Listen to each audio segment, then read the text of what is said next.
The interrogation chamber aboard the Galactic Council's flagship Dominion hummed with the low vibration of containment fields.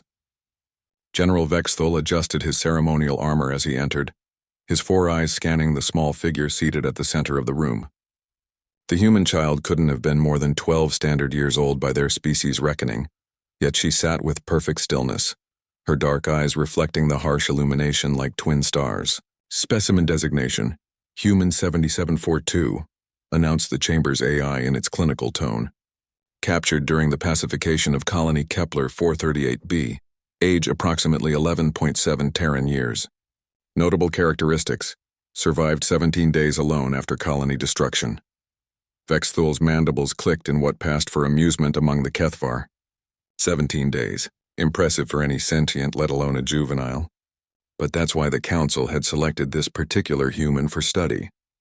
They needed to understand what made these creatures so persistent. The girl's gaze found him as he approached, and something in Vexthul's chest tightened. Her eyes held no fear, no plea for mercy. Instead, there was a weight to her stare that seemed to peer straight through his exoskeleton and into whatever served as his soul. "I am General Vexthul of the Kethvar Third Fleet," he announced, his translator rendering the words into the crude sounds of human language. "You will answer my questions truthfully, and your death will be swift." The child said nothing. She simply watched him with those impossibly deep eyes. Vexthul activated the neural probe, a device designed to cause excruciating pain without permanent damage. The energy field enveloped the girl's small form and her muscles tensed. But she didn't scream. She didn't even blink. Minutes passed. The probe's intensity increased beyond levels that had broken seasoned warriors of a dozen species. Still, she remained silent, her gaze never wavering from his face. "Curious," murmured Admiral Zalthus as she entered the chamber, her serpentine form coiling gracefully around the observation platform. "The readings show she's experiencing the pain. Why doesn't she break?" Vexthul deactivated the probe, genuinely puzzled. In 40 years of interrogation, he had never encountered such resistance in a child. Even adult humans typically lasted only minutes before begging for mercy. Perhaps a different approach, suggested Colonel Yithmek, his crystalline body resonating with harmonic frequencies. He gestured, and the chamber's walls shimmered, displaying images from the destroyed colony. Bodies scattered across the settlement. Burning homes, the girl's own family lying motionless in their dwelling. The child's expression didn't change, but Vexthul noticed her hands clench slightly. "Progress. We have recordings of their final moments," Yithmek continued, his voice taking on a cruel edge. "Would you like to hear your mother calling your name as she died?" For the first time, the girl spoke.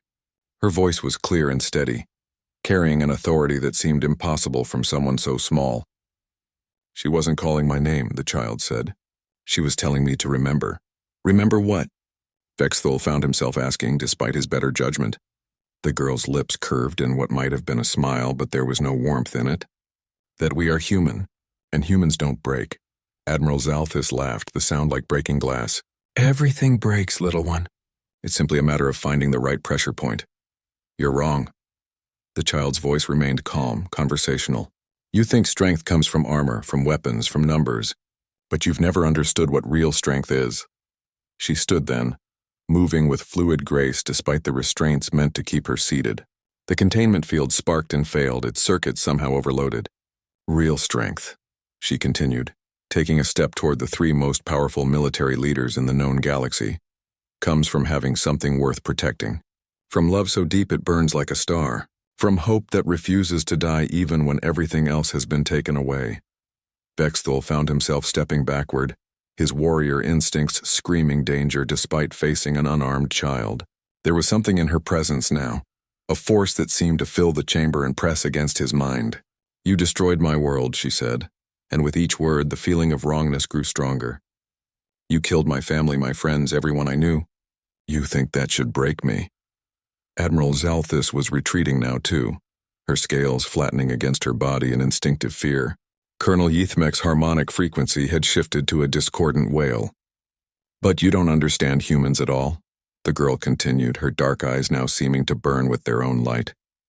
"Every person you killed becomes part of my strength. Every life you took becomes fuel for my purpose. Every drop of innocent blood you spilled writes itself into my DNA and makes me more than I was before. The chamber's lights flickered and failed. In the darkness, only the girl's eyes remained visible, twin points of unwavering determination. We are not like you. Her voice echoed from everywhere and nowhere. We do not conquer to prove our strength. We do not destroy to show our power. We are gardeners and builders, teachers and healers. But when you threaten what we protect, the emergency lighting activated, revealing the child standing exactly where she had been, still small, still seemingly helpless. But the three generals were pressed against the far wall, their breathing ragged, their eyes wide with primal terror. We become the storm that devours worlds. We become the darkness between stars. We become the ending of everything you think you know about power. General Vexthal realized he was trembling. In 4 decades of warfare, spanning 100 conquered worlds, he had never felt fear like this. It wasn't the fear of death or pain.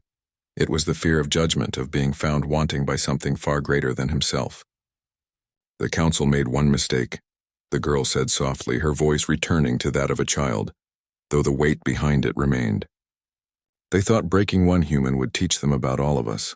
Instead, they're about to learn what happens when humanity has nothing left to lose. The chamber door opened, and human Marines poured in, their weapons trained on the cowering alien commanders. The girl walked past them without a glance, pausing only at the threshold. "Tell the council," she said, not bothering to look back. "Tell them that Sarah Chen remembers, and that Earth is coming." As her footsteps faded down the corridor, the 3 most feared military minds in the galaxy remained huddled against the wall, wondering how a species they had dismissed as weak had just proven that some things, once awakened, could never be contained again.